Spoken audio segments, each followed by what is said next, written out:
La Sainte Bible Louis II, introduction à l'épître aux Romains. L'épître de Paul aux Romains résume plus que toutes les autres le message évangélique de l'apôtre. Cela résulte des circonstances de sa rédaction.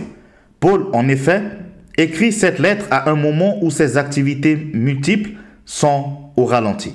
Il pense avoir achevé sa mission en Orient, chapitre 15, versets 19 à 20, et se propose de se tourner du côté de l'Occident où il voit Rome en Italie, puis l'Espagne, chapitre 15, versets 23 à 24. Dans cette période de calme relatif, Paul profite de sa tranquillité d'esprit pour développer certains thèmes qu'il avait déjà traités dans ses précédentes épîtres de circonstances, dans celle aux Galates. Voici la trame de la présente épître. 1. Adresse, salutation et expression d'amour de Paul à l'adresse des chrétiens de Rome. 2. Sujet de l'épître, la justification par la foi. 3. L'état de péché et la condamnation de l'humanité. 4. La justification par la foi en Jésus-Christ et ses fruits. 5. Le chrétien est affranchi de la loi. 6. Les Juifs rejetés, le salut aux païens, puis conversion et salut des Juifs. 7. Exhortation éthique. 8. La soumission aux autorités. 9. Amour, vigilance et pureté. 10. Préceptes de tolérance. 11. Recommandations, salutations et vœux. La thèse fondamentale est résumée au chapitre 1, versets 16 et 17. Car je n'ai point honte de l'évangile. C'est une puissance de Dieu pour le salut de quiconque croit, du juif premièrement, puis du grec, parce qu'en lui est révélée la justice de Dieu par la foi et pour la foi, selon qu'il est écrit, le juste vivra par la foi. C'est à partir de cette thèse fondamentale que Paul exprime les aspects les plus importants. L'universalité de la désobéissance dans l'état de péché et de condamnation de l'humanité sans exclusivité, la justification par la foi et le rôle de la loi, le cas du peuple d'Israël et les relations judéo-chrétiennes dans l'économie du salut en Jésus-Christ, l'éthique dans la vie nouvelle en Christ. L'épître aux Romains est la première du Nouveau Testament. Elle inaugure la catégorie des écrits didactiques par rapport aux écrits narratifs que sont les évangiles et le livre des actes des apôtres. Ces écrits ne sont pas des traités de théologie systématique. Il s'agit de lettres de circonstances qui traitent des questions que se posaient des communautés.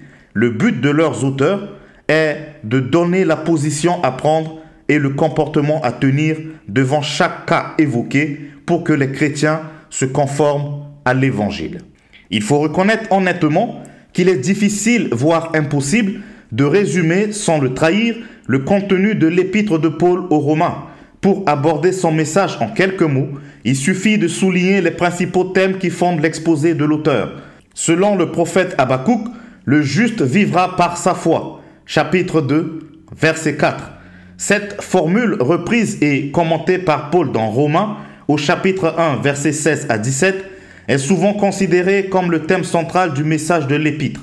Mais cette version des choses ne devrait pas faire minimiser les autres développements fort importants comme ceux de la vie en Christ, chapitre 5 à 8, du salut de tous, juifs et grecs, chapitre 9 à 11, et de bien d'autres thèmes qui font de l'épître aux Romains le traité le plus complet et le plus construit de toute la littérature de Paul. Une longue liste de salutations, chapitre 16, versets 1 à 27, conclut l'épître aux Romains. Elle pose la question de savoir comment Paul connaît autant de personnes dans une communauté qu'il ignore au moment où il leur écrit. Concernant la communauté chrétienne de Rome, au temps de l'apôtre Paul, il faut l'envisager dans le cadre de l'installation des Juifs de Rome au 1er siècle. Le christianisme a dû être introduit dans la capitale de l'Empire par les judéo-chrétiens, des Juifs convertis au christianisme en provenance de l'Orient pour des raisons diverses. Paul semble ainsi louer la foi des chrétiens de Rome qui ne sont pas le produit d'une activité missionnaire classique issue de la prédication apostolique accompagnée de signes miraculeux. Paul s'adresse à une communauté qu'il ignore. l'épître a les traits d'un traité circulaire destiné à être lu de communauté en communauté. Au moment où Paul écrit, il se trouve probablement à Corinthe. Romains, chapitre 16, verset 23. 1 Corinthiens, chapitre 1, au verset 14. L'épître est provoquée par le projet de Paul d'aller en Espagne en passant par Rome. Chapitre 1, verset 9 à 15. Chapitre 15, verset 14, verset 28. Mais son arrestation à Jérusalem va contrecarrer ce projet. Elle résulterait par ailleurs des besoins de la communauté. En tant qu'apôtre de Jésus-Christ, Paul a voulu partager le condensé de son évangile aux Juifs de Rome qui avaient cru en Christ, en insistant sur le fait que l'évangile de Jésus-Christ est puissance de Dieu pour le salut tant pour les Juifs que pour les non-Juifs. Chapitre 1, verset 16, chapitre 9, verset 1, verset 11, verset 36. Romains, chapitre 1er. Paul, serviteur de Jésus-Christ, appelé à être apôtre, mis à part pour annoncer l'évangile de Dieu qui avait été promis auparavant de la part de Dieu par ses prophètes dans les saintes écritures et qui concerne son fils né de la postérité de David selon la chair et déclaré fils de Dieu avec puissance selon l'esprit de sainteté par sa résurrection d'entre les morts, Jésus-Christ notre Seigneur, par qui nous avons reçu la grâce et l'apostolat pour amener en son nom à l'obéissance de la foi tous les païens, parmi lesquels vous êtes aussi, vous qui avez été appelés par Jésus-Christ, à tous ceux qui, à Rome, sont bien-aimés de Dieu, appelés à être saints. Que la grâce et la paix vous soient données de la part de Dieu notre Père et du Seigneur Jésus-Christ. Je rends d'abord grâce à mon Dieu par Jésus-Christ au sujet de vous tous, de ce que votre foi est renommée dans le monde entier. Dieu, que je sers en mon esprit dans l'évangile de son Fils, m'est témoin que je fais sans cesse mention de vous, demandant continuellement dans mes prières d'avoir enfin, par sa volonté, le bonheur d'aller vers vous. Car je désire vous voir pour vous communiquer quelques dons spirituels, afin que vous soyez affermis, ou plutôt, afin que nous soyons encouragés ensemble au milieu de vous par la foi qui nous est commune, à vous et à moi. Je ne veux pas vous laisser ignorer, frères, que j'ai souvent formé le projet d'aller vous voir afin de recueillir quelques fruits parmi vous, comme parmi les autres nations. Mais j'en ai été empêché jusqu'ici. Je me dois aux Grecs et aux barbares, aux savants et aux ignorants. Ainsi, j'ai un vif désir de vous annoncer aussi l'Évangile, à vous qui êtes à Rome. Car je n'ai point honte de l'Évangile. C'est une puissance de Dieu pour le salut de quiconque croit, du juif premièrement, puis du grec, parce qu'en lui est révélée la justice de Dieu par la foi et pour la foi, selon qu'il est écrit, le juste vivra par la foi. La colère de Dieu se révèle du ciel contre toute impiété et toute injustice des hommes qui retiennent injustement la vérité captive, car ce qu'on peut connaître de Dieu est manifeste pour eux, que Dieu le leur ayant fait connaître. En effet, les perfections invisibles de Dieu, sa puissance éternelle et sa divinité se voient comme à l'œil depuis la création du monde quand on les considère dans ses ouvrages. Ils sont donc inexcusables, puisqu'ayant connu Dieu, ils ne l'ont point glorifié comme Dieu et ne lui ont point rendu grâce. Mais ils se sont égarés dans leurs pensées et leur cœur sans intelligence a été plongé dans les ténèbres. Se vantant d'être sages, ils sont devenus fous et ils ont changé la gloire de Dieu incorruptible en image représentant l'homme corruptible, des oiseaux, des quadrupèdes et des reptiles. C'est pourquoi Dieu les a livrés à l'impureté selon les convoitises de leur cœur, en sorte qu'ils déshonorent eux-mêmes leur propre corps. Eux qui ont changé la vérité de Dieu en mensonge et qui ont adoré et servi la créature au lieu du Créateur qui est béni éternellement. Amen. C'est pourquoi Dieu les a livrés à des passions infâmes, car leurs femmes ont changé l'usage naturel en celui qui est contre nature. Et de même, les hommes, abandonnant l'usage naturel de la femme, se sont enflammés dans leurs désirs les uns pour les autres, commettant homme avec homme des choses infâmes et recevant en eux-mêmes le salaire que méritait leur égarement. Comme ils ne se sont pas souciés de Dieu, Dieu les a livrés à leur sens réprouvé pour commettre des choses indignes, étant remplis de toute espèce d'injustice, de méchanceté, de cupidité, de malice, pleins d'envie, de meurtre, de querelles, de ruse, de malignité, rapporteurs, médisants, impies, arrogants, hautains, fanfarons, ingénieux au mal, rebelles à leurs parents, dépourvus d'intelligence, de loyauté, d'affection naturelle, de miséricorde. Et, bien qu'ils connaissent le jugement de Dieu, déclarant dignes de mort ceux qui commettent de telles choses, non seulement ils les font, mais ils approuvent ceux qui les font. Romains, chapitre 2. Ô homme, qui que tu sois, toi qui juges, tu es donc inexcusable, car en jugeant les autres, tu te condamnes toi-même, puisque toi qui juges, tu fais les mêmes choses. Nous savons en effet que le jugement de Dieu contre ceux qui commettent de telles choses est selon la vérité. Et penses-tu, ô homme, qui juge ceux qui commettent de telles choses et qui les fait, que tu échapperas au jugement de Dieu? Ou méprises-tu les richesses de sa bonté, de sa patience et de sa longanimité, ne reconnaissant pas que la bonté de Dieu te pousse à la repentance, mais par ton endurcissement et par ton cœur impénitent, tu t'amasses un trésor de colère pour le jour de la colère et de la manifestation du juste jugement de Dieu, qui rendra à chacun selon ses œuvres, réservant la vie éternelle à ceux qui, par la persévérance à bien faire, cherchent l'honneur, la gloire et l'immortalité.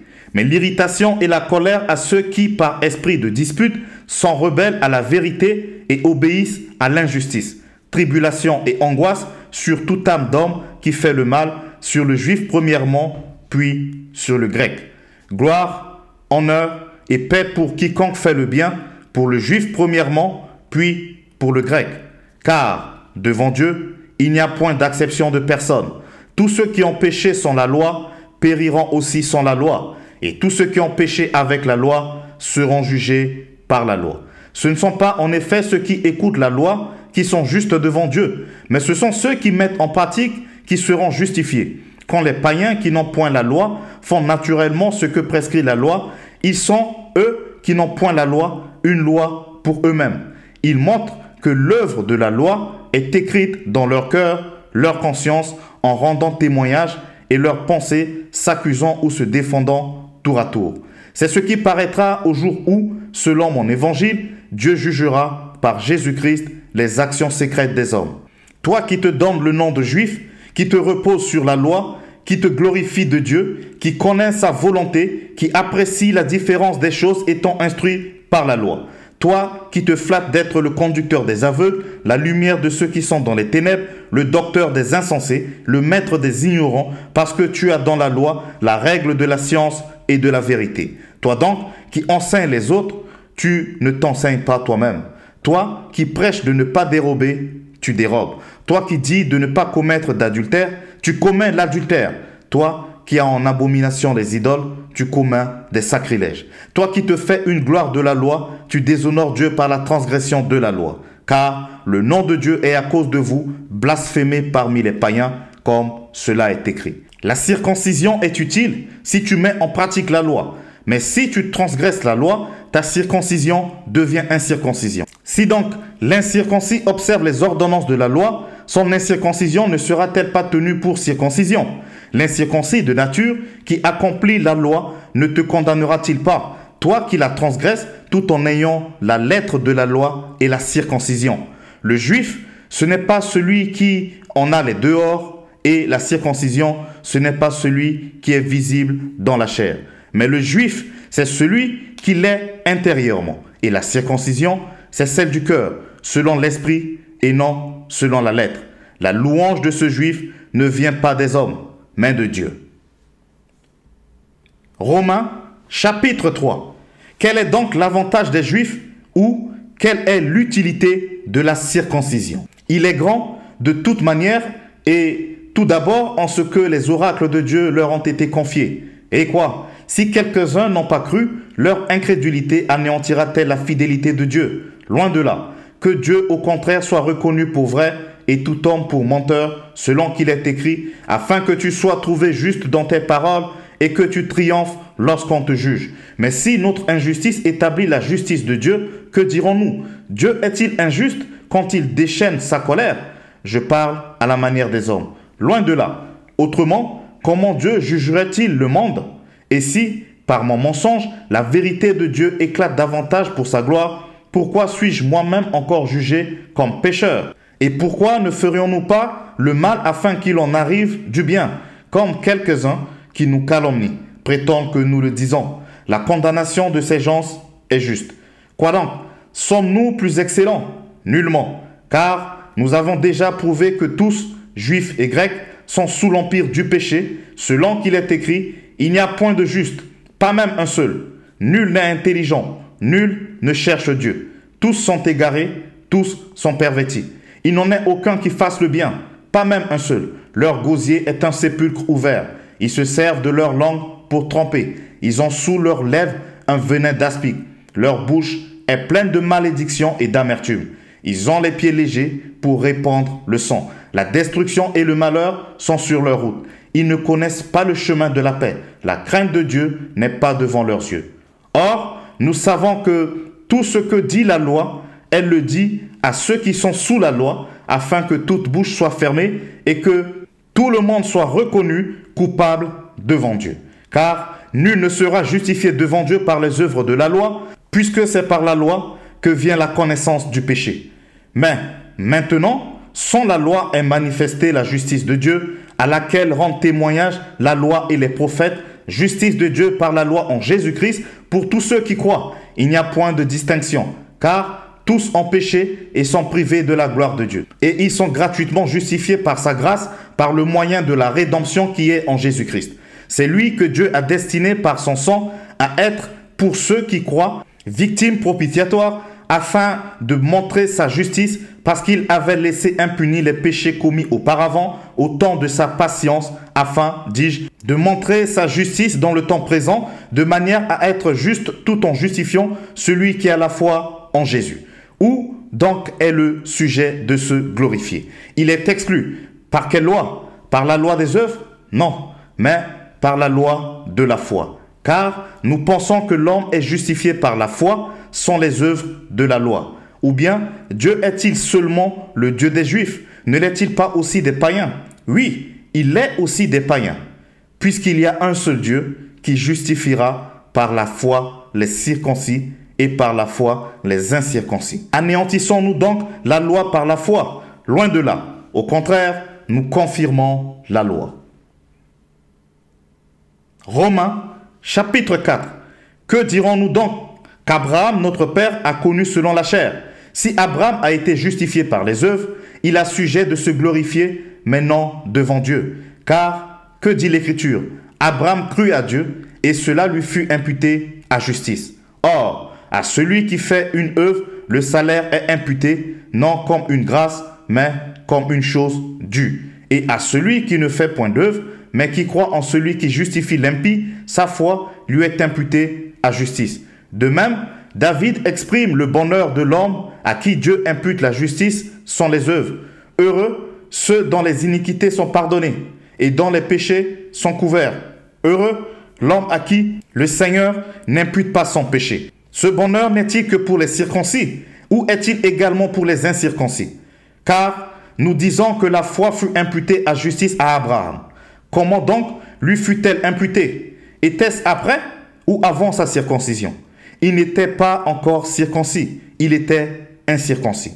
Et il reçut le signe de la circoncision comme sceau de la justice qu'il avait obtenu par la foi quand il était incirconcis, afin d'être le père de tous les incirconcis qui croient, pour que la justice leur fût aussi imputée, et le père des circoncis qui ne sont pas seulement circoncis, mais encore qui marchent sur les traces de la foi de notre père Abraham quand il était incirconcis. En effet, ce n'est pas par la loi que l'héritage du monde a été promis à Abraham ou à sa postérité, c'est par la justice de la foi, car si les héritiers le sont par la loi, la foi est vaine et la promesse est anéantie, parce que la loi produit la colère, et que là où il n'y a point de loi, il n'y a point non plus de transgression. C'est pourquoi les héritiers le sont par la foi, pour que ce soit par grâce, afin que la promesse soit assurée à toute la postérité, non seulement à celle qui est sous la loi, mais aussi à celle qui a la foi d'Abraham, notre Père à tous, selon qu'il est écrit « Je t'ai établi Père d'un grand nombre de nations ». Il est notre Père devant celui auquel il a cru, Dieu qui donne la vie aux morts et qui appelle les choses qui ne sont point comme si elles étaient. Espérant contre toute espérance, il crut en sorte qu'il devint Père d'un grand nombre de nations, selon qu'il lui avait été dit, telle sera ta postérité. Et sans faiblir dans la foi, il ne considéra point que son corps était déjà usé, puisqu'il avait près de 100 ans, et que Sarah n'était plus en état d'avoir des enfants. Il ne douta point par incrédulité au sujet de la promesse de Dieu. Mais il fut fortifié par la foi, donnant gloire à Dieu, et ayant la pleine conviction que ce qu'il promet, il peut aussi l'accomplir. C'est pourquoi cela lui fut imputé à justice. Mais ce n'est pas à cause de lui seul qu'il est écrit que cela lui fut imputé. C'est encore à cause de nous, à qui cela sera imputé. À nous qui croyons en celui qui a ressuscité des morts, Jésus, notre Seigneur, lequel a été livré pour nos offenses et est ressuscité pour notre justification. Romains, chapitre 5. Étant donc justifiés par la foi, nous avons la paix avec Dieu par notre Seigneur Jésus-Christ, à qui nous devons d'avoir eu par la foi accès à cette grâce dans laquelle nous demeurons fermes et nous nous glorifions dans l'espérance de la gloire de Dieu. Bien plus, nous nous glorifions même des afflictions, sachant que l'affliction produit la persévérance, la victoire dans l'œuvre, et cette victoire, l'espérance. Or, l'espérance ne trompe point, parce que l'amour de Dieu s'est répandu dans nos cœurs par le Saint-Esprit qui nous a été donné. Car lorsque nous étions encore sans force, Christ, au temps marqué, est mort pour des impies. À peine mourrait-on pour un juste. Quelqu'un peut-être mourrait-il pour un homme de bien. Mais Dieu prouve son amour envers nous en ce que, lorsque nous étions encore des pécheurs, Christ est mort pour nous. À plus forte raison donc, maintenant que nous sommes justifiés par son sang, serons-nous sauvés par lui de la colère. Car si lorsque nous étions ennemis, nous avons été réconciliés avec Dieu par la mort de son Fils, à plus forte raison, étant réconciliés, serons-nous sauvés par sa vie.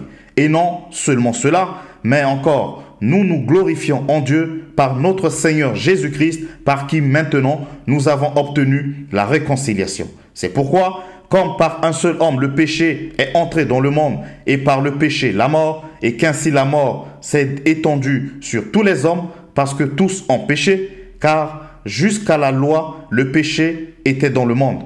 Or, le péché n'est pas imputé quand il n'y a point de loi. Cependant, la mort a régné depuis Adam jusqu'à Moïse, même sur ceux qui n'avaient pas péché par une transgression semblable à celle d'Adam, lequel est la figure de celui qui devait venir. Mais il n'en est pas du don gratuit comme de l'offense. Car si par l'offense d'un seul, il en est beaucoup qui sont morts, à plus forte raison, la grâce de Dieu et le don de la grâce venant d'un seul homme, Jésus-Christ, ont-ils été abondamment répandus sur beaucoup. Et il n'en est pas du don comme de ce qui est arrivé par un seul qui a péché. Car c'est après une seule offense que le jugement est devenu condamnation, tandis que le don gratuit devient justification après plusieurs offenses. Si, par l'offense d'un seul, la mort a régné par lui seul, à plus forte raison, ceux qui reçoivent l'abondance de la grâce et du don de la justice régneront-ils dans la vie par Jésus-Christ, lui seul. Ainsi donc, comme par une seule offense, la condamnation a atteint tous les hommes, de même, par un seul acte de justice, la justification qui donne la vie s'étend à tous les hommes. Car, comme par la désobéissance d'un seul homme, beaucoup ont été rendus pécheurs, de même, par l'obéissance d'un seul, beaucoup seront rendus justes. Or, la loi est intervenue pour que l'offense abondât, mais là où le péché a abondé, la grâce a surabondé, afin que comme le péché a régné par la mort, ainsi la grâce régna par la justice pour la vie éternelle par Jésus-Christ notre Seigneur. Romains, chapitre 6. Que dirons-nous donc?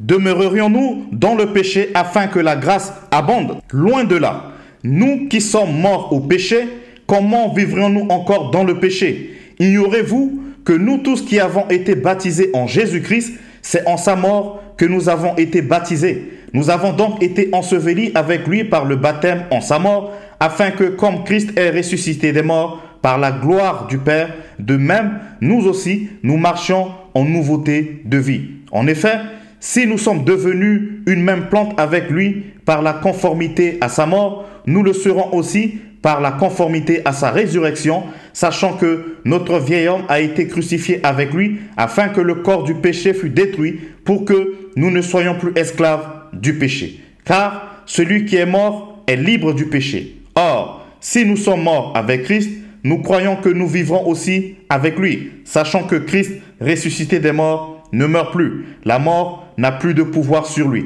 car il est mort et c'est pour le péché qu'il est mort une fois pour toutes. Il est revenu à la vie et c'est pour Dieu qu'il vit. Ainsi, vous-même, regardez-vous comme morts au péché et comme vivants pour Dieu en Jésus-Christ. Que le péché ne règne donc point dans votre corps mortel et n'obéissez pas à ses convoitises. Ne livrez pas vos membres au péché comme des instruments d'iniquité, mais donnez-vous vous-même à Dieu comme étant vivants de mort que vous étiez et offrez à Dieu vos membres comme des instruments de justice. Car le péché n'aura point de pouvoir sur vous, puisque vous êtes non sous la loi, mais sous la grâce. Quoi donc? Pécherions-nous parce que nous sommes non sous la loi, mais sous la grâce? Loin de là. Ne savez-vous pas qu'en vous livrant à quelqu'un comme esclave pour lui obéir, vous êtes esclave de celui à qui vous obéissez, soit du péché qui conduit à la mort, soit de l'obéissance qui conduit à la justice?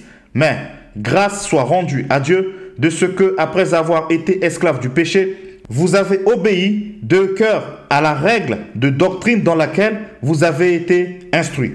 Ayant été affranchis du péché, vous êtes devenus esclaves de la justice. Je parle à la manière des hommes, à cause de la faiblesse de votre chair.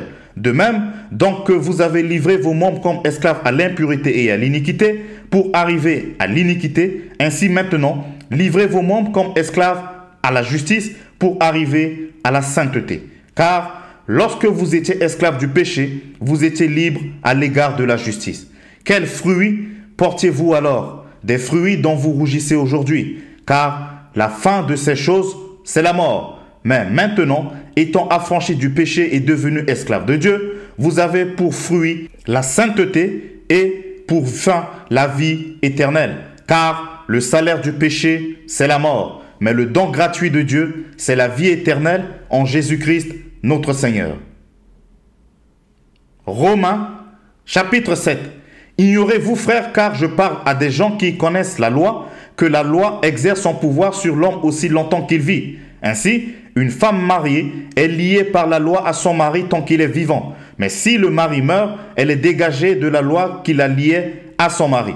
Si donc, du vivant de son mari, elle devient la femme d'un autre, elle sera appelée adultère. Mais si le mari meurt, elle est affranchie de la loi, de sorte qu'elle n'est point adultère en devenant la femme d'un autre. De même, mes frères, vous aussi, vous avez été par le corps de Christ mis à mort en ce qui concerne la loi, pour que vous apparteniez à un autre, à celui qui est ressuscité des morts, afin que nous portions des fruits pour Dieu. Car lorsque nous étions dans la chair, les passions des péchés provoqués par la loi agissaient dans nos membres, de sorte que nous portions des fruits pour la mort. Mais maintenant, nous avons été dégagés de la loi, étant morts à cette loi sous laquelle nous étions retenus, de sorte que nous servons dans un esprit nouveau et non selon la lettre qui a vieilli. Que dirons-nous donc?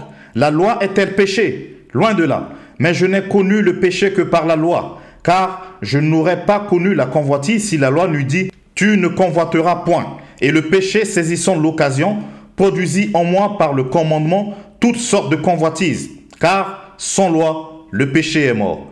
Pour moi, étant autrefois sans loi, je vivais, mais quand le commandement vint, le péché reprit vie, et moi, je mourus.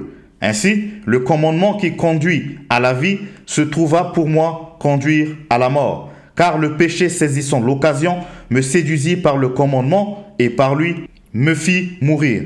La loi donc est sainte et le commandement est saint, juste et bon. Ce qui est bon a-t-il donc été pour moi une cause de mort? Loin de là. Mais c'est le péché, afin qu'il se manifestât comme péché en me donnant la mort par ce qui est bon, et que, par le commandement, il devint condamnable au plus haut point. Nous savons en effet que la loi est spirituelle, mais moi, je suis charnel, vendu au péché, car je ne sais pas ce que je fais.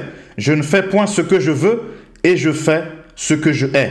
Or, si je fais ce que je ne veux pas, je reconnais par là que la loi est bonne. Et maintenant, ce n'est plus moi qui le fais, mais c'est le péché qui habite en moi. Ce qui est bon, je le sais, n'habite pas en moi, c'est-à-dire dans ma chair. J'ai la volonté, mais non le pouvoir de faire le bien. Car je ne fais pas le bien que je veux, et je fais le mal que je ne veux pas. Et si je fais ce que je ne veux pas, ce n'est plus moi qui le fais, c'est le péché qui habite en moi. Je trouve donc en moi cette loi quand je veux faire le bien. Le mal est attaché à moi, car je prends plaisir à la loi de Dieu selon l'homme intérieur. Mais je vois dans mes membres une autre loi qui lutte contre la loi de mon entendement et qui me rend captif de la loi du péché qui est dans mes membres. Misérable que je suis, qui me délivrera du corps de cette mort? Grâce soit rendue à Dieu par Jésus-Christ notre Seigneur, afin donc, moi-même, je suis par l'entendement esclave de la loi de Dieu et je suis par la chair esclave de la loi du péché. Romains, chapitre 8. Il n'y a donc maintenant aucune condamnation pour ceux qui sont en Jésus-Christ. En effet, la loi de l'esprit de vie en Jésus-Christ m'a affranchi de la loi du péché et de la mort. Car, chose impossible à la loi, parce que la chair la rendait sans force, Dieu a condamné le péché dans la chair en envoyant à cause du péché son propre Fils dans une chair semblable à celle du péché. Et cela, afin que la justice de la loi fût accomplie en nous qui marchons non selon la chair, mais selon l'esprit. Ceux en effet qui vivent selon la chair s'affectionnent aux choses de la chair, tandis que ceux qui vivent selon l'esprit s'affectionnent aux choses de l'esprit. Et l'affection de la chair, c'est la mort, tandis que l'affection de l'esprit, c'est la vie et la paix. Car l'affection de la chair est inimitié contre Dieu, parce qu'elle ne se soumet pas à la loi de Dieu et qu'elle ne le peut même pas. Or, ceux qui vivent selon la chair ne sauraient plaire à Dieu. Pour vous, vous ne vivez pas selon la chair, mais selon l'esprit, si du moins l'esprit de Dieu habite en vous. Si quelqu'un n'a pas l'esprit de Christ, il ne lui appartient pas. Et si Christ est en vous, le corps, il est vrai, est mort à cause du péché, mais l'esprit est vie à cause de la justice. Et si l'esprit de celui qui a ressuscité Jésus d'entre les morts habite en vous, celui qui a ressuscité Christ d'entre les morts rendra aussi la vie à vos corps mortels par son esprit qui habite en vous. Ainsi donc, frères, nous ne sommes point redevables à la chair pour vivre selon la chair. Si vous vivez selon la chair, vous mourrez. Mais si, par l'esprit, vous faites mourir les actions du corps, vous vivrez, car tous ceux qui sont conduits par l'Esprit de Dieu sont fils de Dieu. Et vous n'avez point reçu un esprit de servitude pour être encore dans la crainte. Mais vous avez reçu un esprit d'adoption par lequel nous crions « Abba, Père ». L'Esprit lui-même rend témoignage à notre esprit que nous sommes enfants de Dieu. Or, si nous sommes enfants, nous sommes aussi héritiers, héritiers de Dieu et co-héritiers de Christ, si toutefois nous souffrons avec lui afin d'être glorifiés avec lui.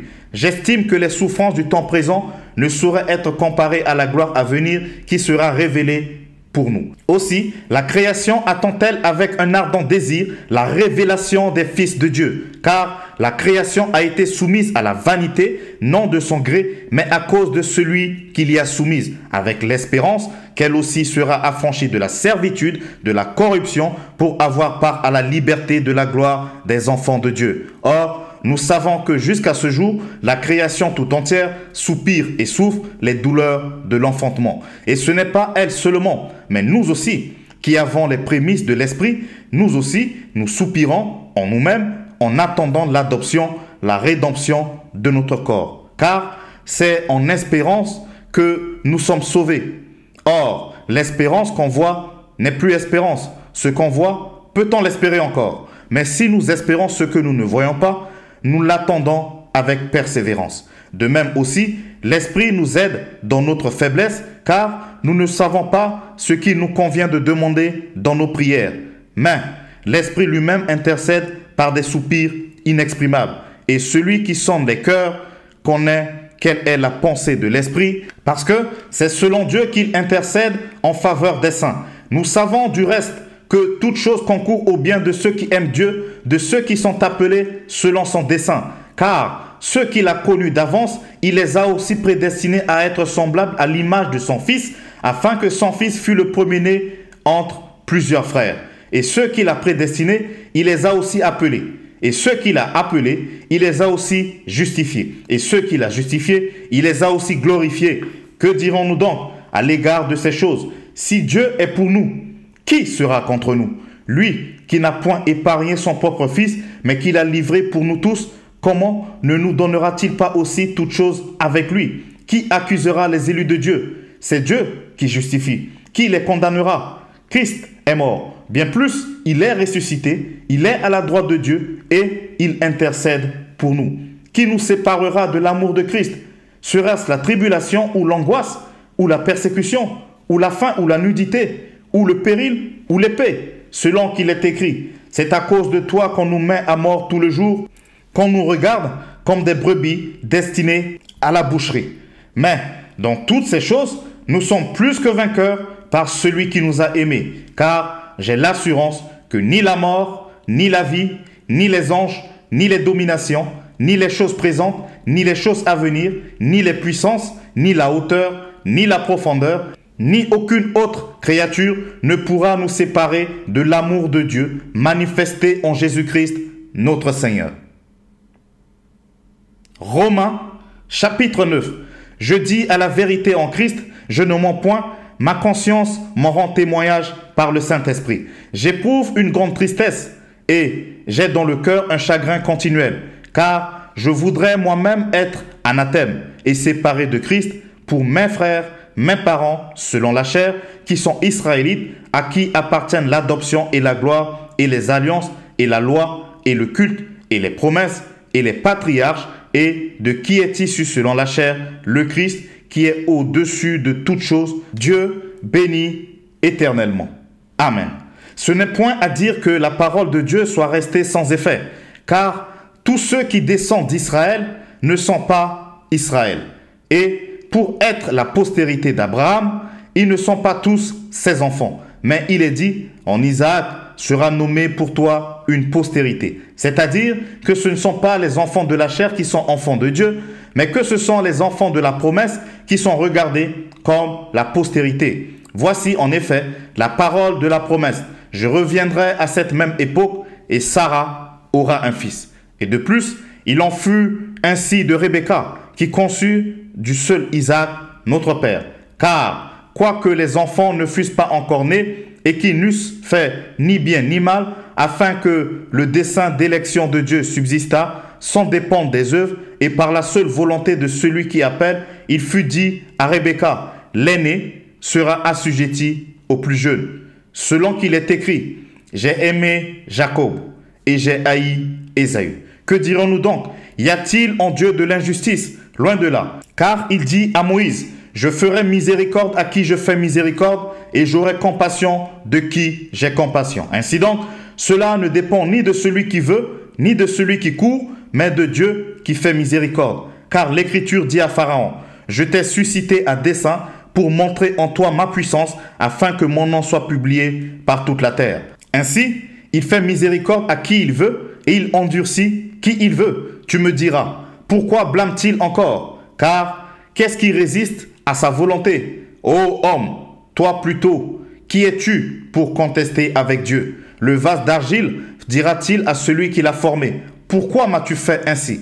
Le potier n'est-il pas maître de l'argile pour faire avec la même masse un vase d'honneur et un vase d'un usage vil? Et que dire, si Dieu, voulant montrer sa colère et faire connaître sa puissance, a supporté avec une grande patience des vases de colère formés pour la perdition, et s'il a voulu faire connaître la richesse de sa gloire envers des vases de miséricorde qu'il a d'avance préparés pour la gloire. Ainsi nous a-t-il appelés non seulement d'entre les Juifs, mais encore d'entre les païens, selon qu'il le dit dans Osée. J'appellerai mon peuple celui qui n'était pas mon peuple, et bien-aimé, celle qui n'était pas la bien-aimée. Et là où on leur disait, vous n'êtes pas mon peuple, ils seront appelés fils du Dieu vivant.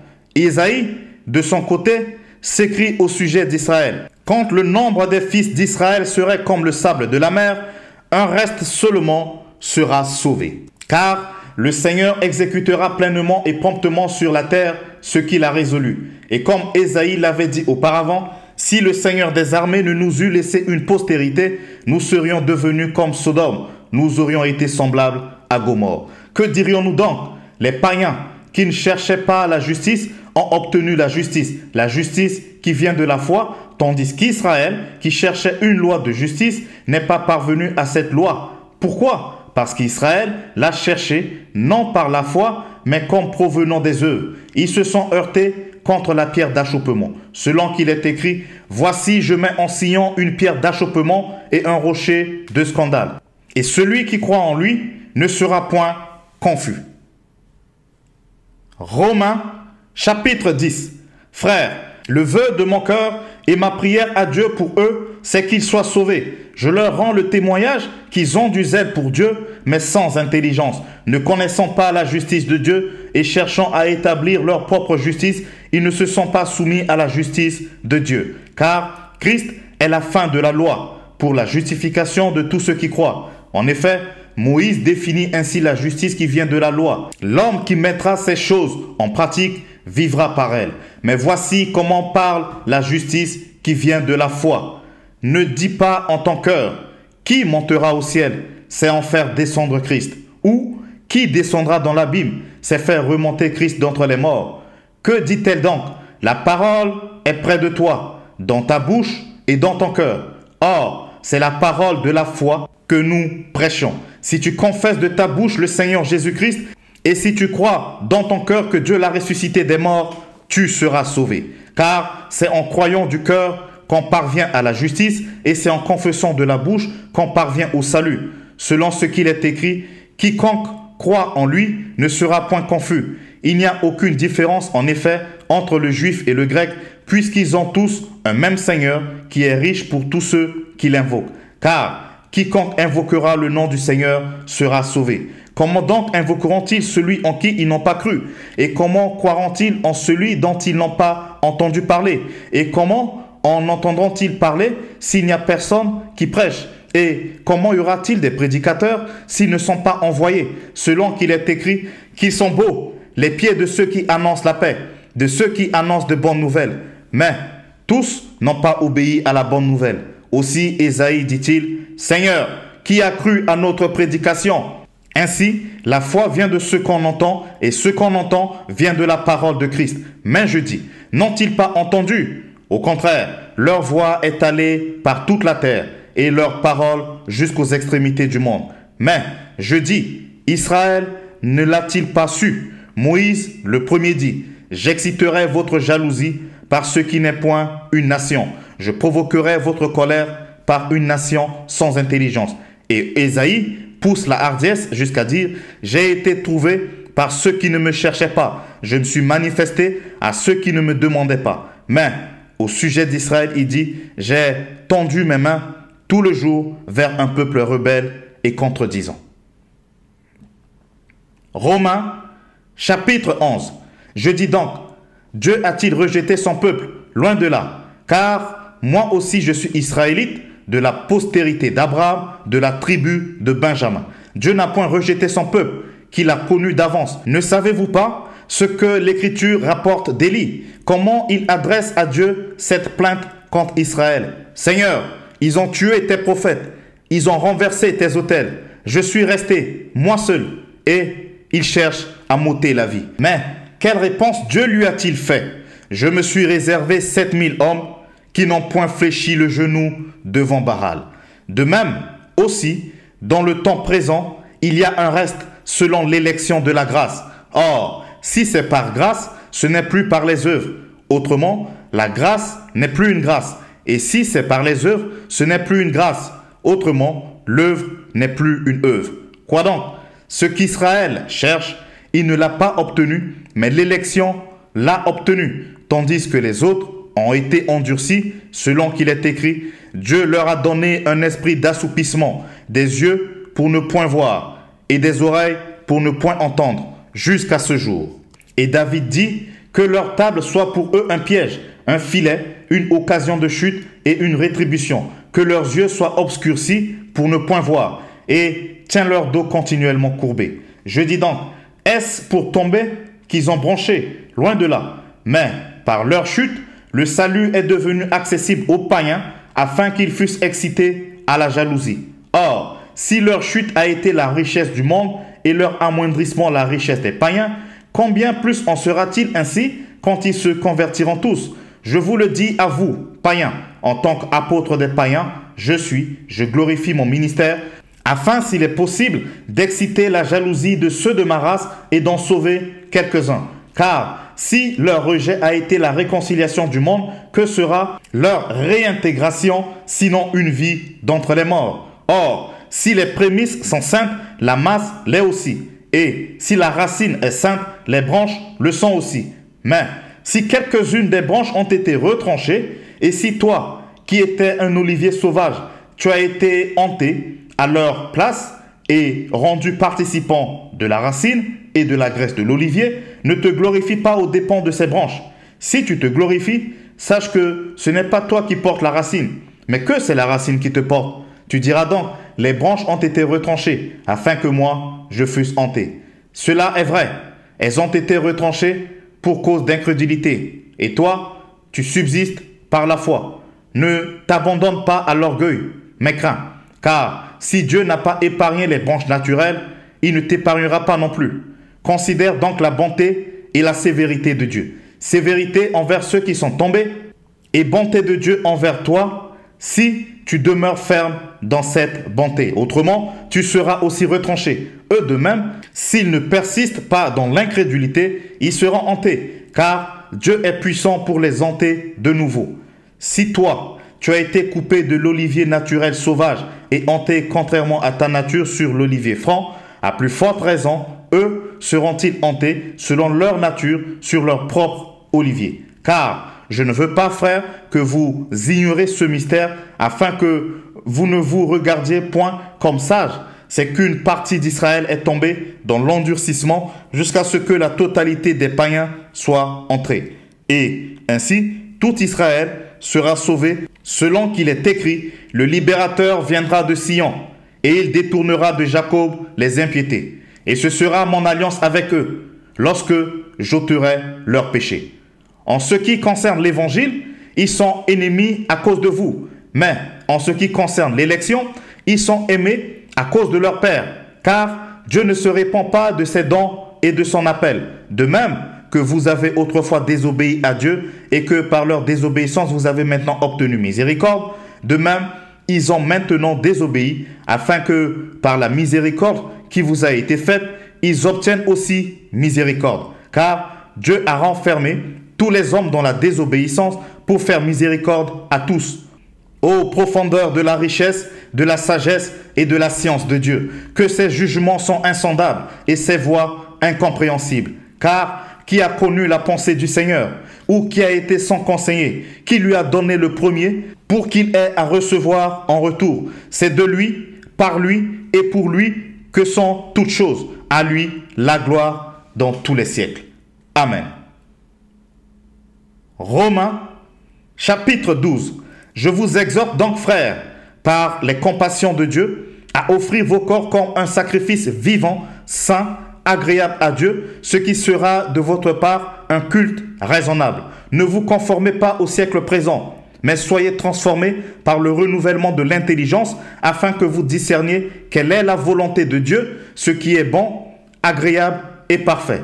Par la grâce qui m'a été donnée, je dis à chacun de vous de n'avoir pas de lui-même une trop haute opinion, mais de revêtir des sentiments modestes selon la mesure de foi que Dieu a départi à chacun. Car comme nous avons plusieurs membres dans un seul corps et que tous les membres n'ont pas la même fonction, ainsi, nous qui sommes plusieurs, nous formons un seul corps en Christ et nous sommes tous membres les uns des autres.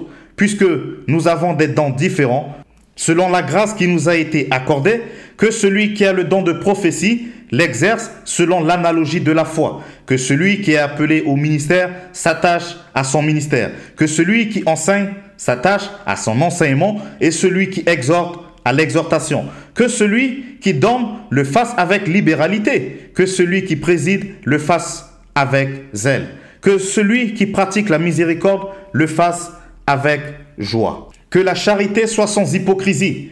Ayez le mal en horreur. Attachez-vous fortement au bien. Par amour fraternel, soyez pleins d'affection les uns pour les autres. Par honneur, usez de prévenance réciproque. Ayez du zèle et non de la paresse. Soyez fervents d'esprit. Servez le Seigneur. Réjouissez-vous en espérance. Soyez patients dans l'affliction. Persévérez dans la prière. Pourvoyez aux besoins des saints. Exercez l'hospitalité. Bénissez ceux qui vous persécutent. Bénissez et ne maudissez pas. Réjouissez-vous avec ceux qui se réjouissent. Pleurez avec ceux qui pleurent. Ayez les mêmes sentiments les uns envers les autres. N'aspirez pas à ce qui est élevé, mais laissez-vous attirer par ce qui est humble. Ne soyez point sages à vos propres yeux. Ne rendez à personne le mal pour le mal. Recherchez ce qui est bien devant tous les hommes. S'il est possible, autant que cela dépend de vous, soyez en paix avec tous les hommes. Ne vous vengez point vous-même, bien-aimés, mais laissez agir la colère, car il est écrit « À moi la vengeance, à moi la rétribution, dit le Seigneur. Mais si ton ennemi a faim, donne-lui à manger. S'il a soif, donne-lui à boire. Car en agissant ici, ce sont des charbons ardents que tu amasseras sur sa tête. Ne te laisse pas vaincre par le mal, mais surmonte le mal par le bien. » Romains, chapitre 13. Que toute personne soit soumise aux autorités supérieures, car il n'y a point d'autorité qui ne vienne de Dieu, et les autorités qui existent ont été instituées de Dieu. C'est pourquoi celui qui s'oppose à l'autorité résiste à l'ordre que Dieu a établi, et ceux qui résistent attireront une condamnation sur eux-mêmes. Ce n'est pas pour une bonne action, c'est pour une mauvaise que les magistrats sont à redouter. Veux-tu ne pas craindre l'autorité? Fais le bien et tu auras son approbation. Le magistrat est serviteur de Dieu pour ton bien.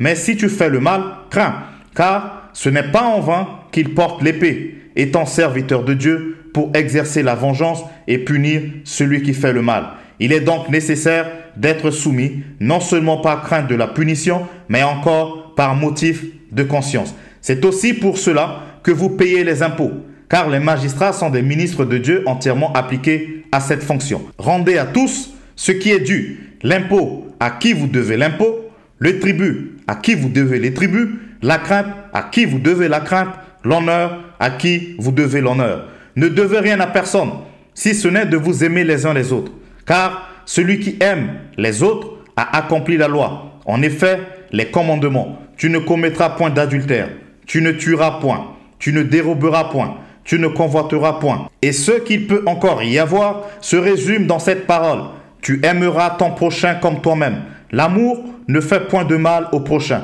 L'amour est donc l'accomplissement de la loi. Cela importe d'autant plus que vous savez en quel temps nous sommes. C'est l'heure de vous réveiller enfin du sommeil, car maintenant, le salut est plus près de nous que lorsque nous avons cru. La nuit est avancée, le jour approche.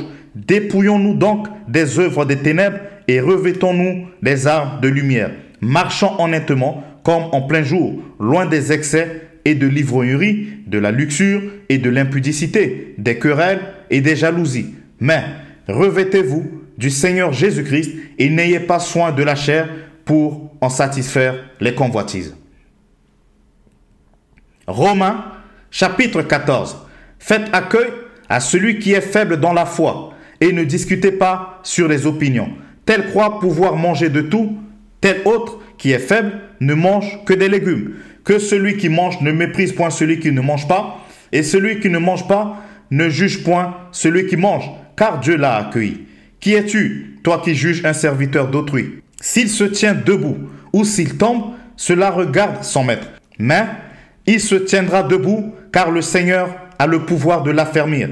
Tel fait une distinction entre les jours, tel autre les estime tous égaux. Que chacun ait en son esprit une pleine conviction.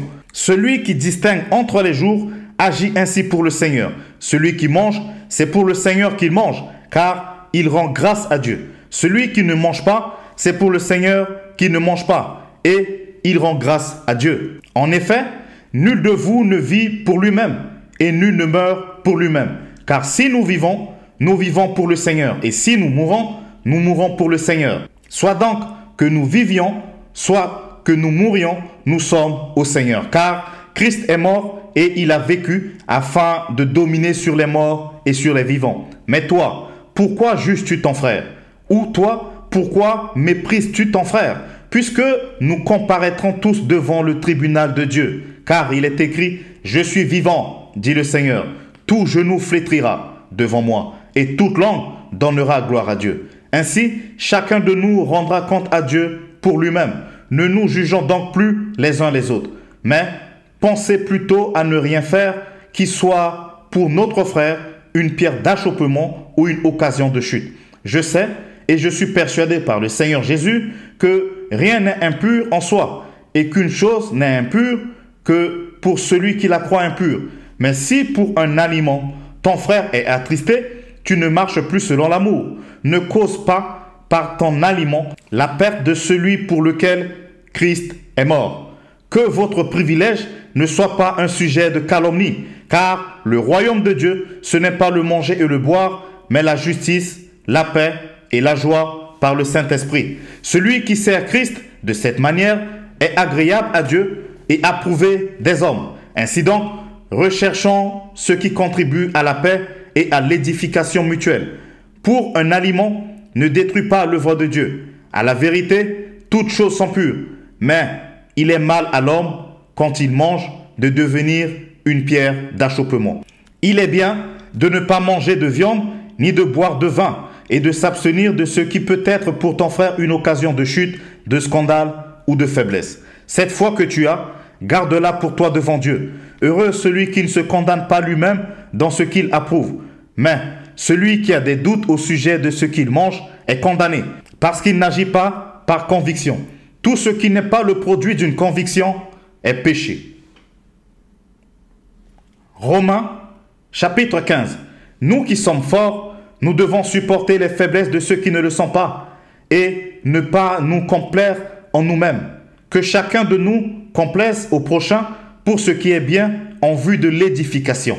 Car Christ ne s'est point complu en lui-même, mais selon qu'il est écrit, les ouvrages de ceux qui t'insultent sont tombés sur moi. Or, tout ce qui a été écrit d'avance l'a été pour notre instruction, afin que par la patience et par la consolation que donnent les Écritures, nous possédions l'espérance. Que le Dieu de la persévérance et de la consolation vous donne d'avoir les mêmes sentiments les uns envers les autres selon Jésus-Christ, afin que tous ensemble, d'une seule bouche, vous glorifiez le Dieu et Père de notre Seigneur Jésus-Christ.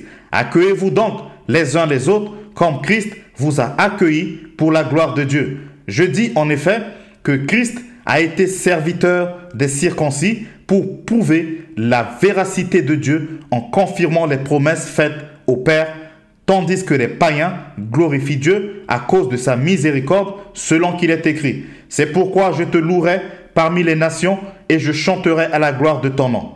Il est dit encore, nations, réjouissez-vous avec son peuple.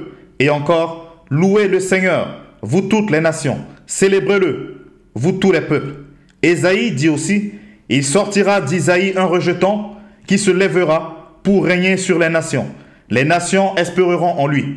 Que le Dieu de l'espérance vous remplisse de toute joie et de toute paix dans la foi, pour que vous abondiez en espérance par la puissance du Saint-Esprit. Pour ce qui vous concerne, mes frères, je suis moi-même persuadé que vous êtes pleins de bonnes dispositions, remplis de toute connaissance et capables de vous exhorter les uns les autres. Cependant, à certains égards, je vous ai écrit avec une sorte de hardiesse, comme pour réveiller vos souvenirs à cause de la grâce que Dieu m'a faite d'être ministre de Jésus-Christ parmi les païens, m'acquittant du divin service de l'évangile de Dieu, afin que les païens lui soient une offrande agréable, étant sanctifiés par l'Esprit Saint. J'ai donc sujet de me glorifier en Jésus-Christ pour ce qui regarde les choses de Dieu, car je n'oserais mentionner aucune chose que Christ n'ait pas faite pour moi, pour amener les païens à l'obéissance par la parole et par les actes, par la puissance des miracles et des prodiges, par la puissance de l'Esprit de Dieu, en sorte que, depuis Jérusalem et les pays voisins jusqu'en Illyrie, j'ai abondamment répandu l'évangile de Christ. Et je me suis fait honneur d'annoncer l'évangile où Christ n'avait point été nommé, afin de ne pas bâtir sur les fondements d'autrui, selon qu'il est écrit, ceux à qui il n'avait point été annoncé verront, et ceux qui n'en avaient point entendu parler comprendront. C'est ce qui m'a souvent empêché d'aller vers vous. Mais maintenant, n'ayant plus rien qui me retienne dans ces contrées, et ayant depuis plusieurs années le désir d'aller vers vous, j'espère vous voir en passant quand je me rendrai en Espagne et y être accompagné par vous, après que j'aurai satisfait en partie mon désir de me trouver chez vous.